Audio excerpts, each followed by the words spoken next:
Welcome back to another episode of Consciously Clueless. I'm your host, Carly, and I'll be your guide on this journey from consciousness to cluelessness and back around again. Thanks for joining me for another Sunday solo episode. Whether it's Sunday night and you're gearing up for your week, Monday morning and you're on your way to work, or whatever day this podcast has found you, I'm really glad you're here. So today I want to talk about work-life balance.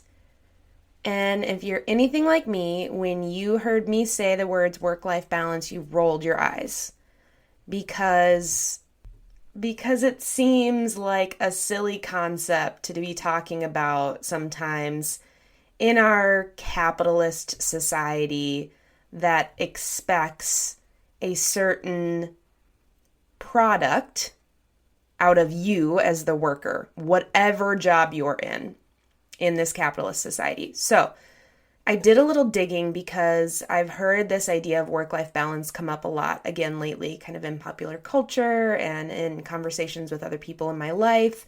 So it's actually more of a recent phenomenon to be talking about work-life balance in the way that it is attempted to be talked about in the past few years. So the idea that you have to learn to balance work and everything outside of work in a way that is healthy and meaningful for you. It's actually more of a recent conversation. I didn't dig far enough to know why. I guess there's a few theories, but my educated guess would be that we are getting to a place where people are just absolutely cracking and not surviving under the demands that we are putting on ourselves and on each other. And so this idea of work-life balance, it's actually talked about a lot in psychology. I got into like a weird internet hole about the psychology of work-life balance, and then I got into articles about how it benefits people and how it makes companies actually more productive.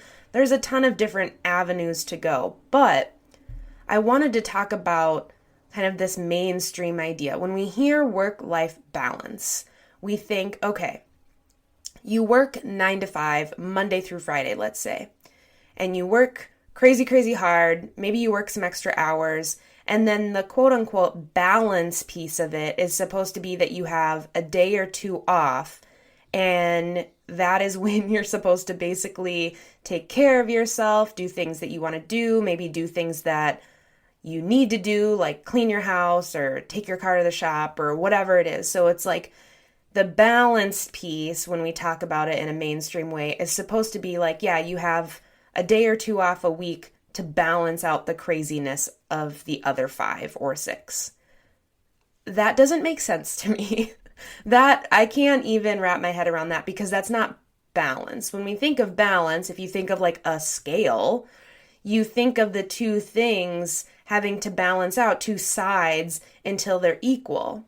Well, in the model we have set up in this capitalist society, those scales, they're never going to be equal. Balance is not the right word, because if you are working 40 hours a week, that's not balance. That's the bulk of your week.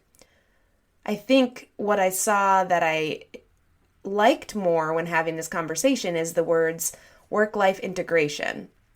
And I know it's semantics, but hear me out, because what we need to do, from my opinion, well, one, I want to burn the capitalist society down and start over, or a new model. That's step one.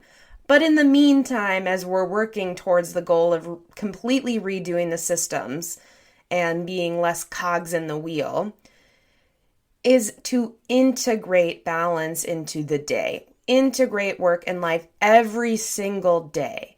I hate this idea that we are supposed to work a 9 to 5 that you like or you don't like. I think capitalism doesn't really care. And then you are supposed to enjoy life the other 2 days. It's bullshit. It's bullshit, and it sets us up for failure.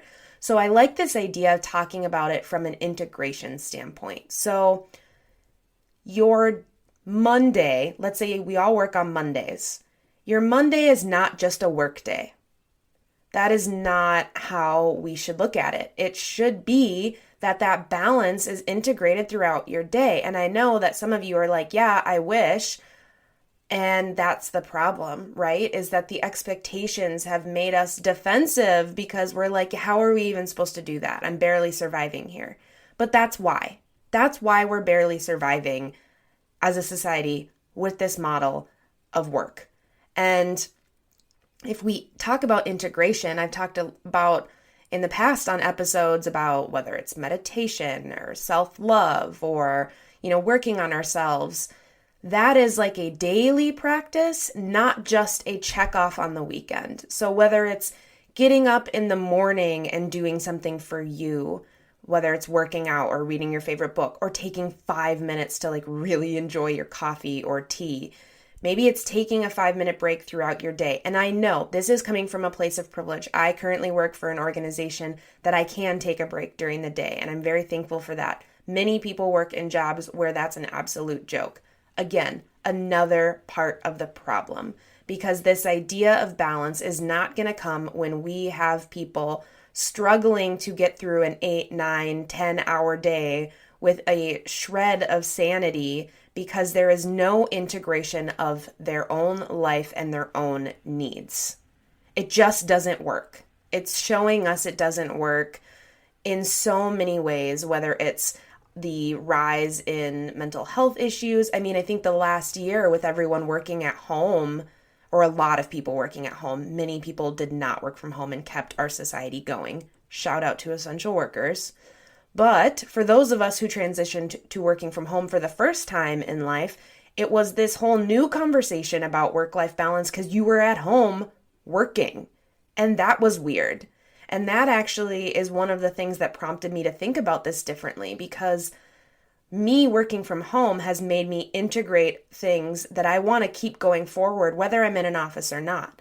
I live in a tinier place, so my yoga mat is laid out literally 3 feet from my desk that I'm sitting at right now. It's always in my peripheral vision.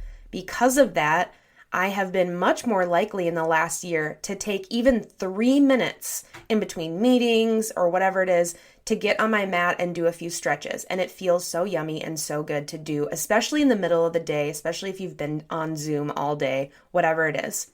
Or eating a better lunch because I'm here to make myself lunch. Eating a better breakfast, paying attention to when I'm actually hungry. All these things that don't fit in this model that we've created, where work-life balance just means that you balance your life by doing the things that are good for you on Saturday, and the rest of the days are nuts. So I want to kind of shift my own thinking and encourage you to do so, or encourage you to think about it in terms of this idea of integration, which means that all day long you are trying to take care of yourself in some sort of way. If it's a minute here and there, that's amazing. Like, start somewhere where it is not 10 hours of you being completely disconnected from your needs and your body and your mind and everything else that causes high stress and high levels of burnout and just unhappiness in the long run. It may feel like you're being productive now. It may feel like you are doing things that are going to help you in the long run. And we all go through those periods of work where it's high stress for a while because you've got a project or whatever else it is. But don't lie to yourself. Don't trick yourself into believing that you are just working hard for right now, because you're just going to continue to work at that level. Because people are going to expect it because you have shown that you can do it. And you're going to kind of start to expect it of yourselves. We are creatures of habit. Our brains get rewired. If we work at that high level, why wouldn't we do that all the time? You're going to get stuck there. You're going to get stuck working at that high level, and you are going to put your needs aside, and you're going to get into that pattern, or you may already be there, and you're going to feel stuck. And again, I know that this is not possible for everyone to talk about this idea of integration, because some of the people that work in jobs in our country and in our world are not treated with the respect and the dignity that they deserve to be able to integrate their needs into the day. And that is a problem.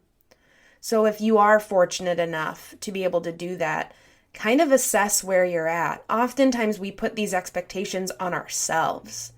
We push ourselves in a way that other people are not even expecting of us. But we want to prove that we are good cogs in the machine. We are doing well. We are working overtime. We are doing everything we're supposed to do to be a product of this system that is putting out things that make you worthy. Listen to this. Your worthiness is not tied to your work. Your worthiness is tied to yourself. It is not about how many emails you send, how many people you serve, or whatever else. Those are important. Those can give us joy, but it's not your worthiness as a human. You already are worthy. You don't need your job to tell you that. You don't. You really, really don't. It doesn't matter about how much money. That doesn't connect you to your worthiness. How much is in your bank account, how much you're saving. If you're sticking it through in a job that you absolutely hate or that doesn't align with your values or whatever it is, just so you can prove that you can do it, who are you proving that to? The system? The system doesn't care. If it's other people, then that's something you should examine, because you should only be proving stuff to yourself. You should only be proving what you want and what you get, and all of those things, they should be for you. So if you have the ability and the privilege to take a step back and re-examine that, I encourage you to do so now, because it only gets more and more complicated and harder to reprogram our brains out of the system that we've been put in. Integrate yourself and your needs into every single day of your life. Work-life balance is not about breaking your neck until one day of the week where you get to kind of breathe. That doesn't work. It's not sustainable. And it's miserable. I don't want that for myself. I don't want that for other people in my life. And if we think about that more and push that more and talk about that more, we as people, we can change systems.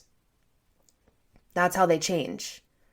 But it takes really calling out our own needs and being able to push back. If you have the ability to do so, please do, because not everybody does.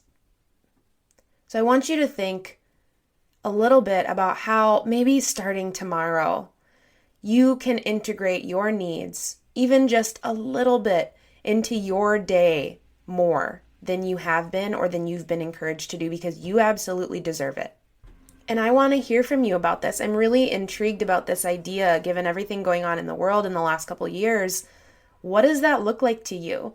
Is this something you already do? Is this something that's hard for you to do? Have you thought about this before? I'm really curious where people are at on this idea of kind of integrating our needs, work-life balance. Did that make you roll your eyes? Let me know. Hit me up on Instagram or email me or whatever is easiest for you. Let me know what you think. Thanks for listening to another episode of Consciously Clueless. If you enjoyed this episode, hit subscribe wherever you're listening. If you want to help me get this into the ears of more listeners, send it to a friend, text it to a family member, share on social media. Whatever you can do really helps me out. If you haven't yet, head over to patreon.com/consciouslycarly to become a part of an amazing community over there of people that are growing and sharing. I just love it so much. Head over there. And finally, go to consciouslycarly.com and look at the Self-Love Reset course for a little boost in your self-love. Until next time.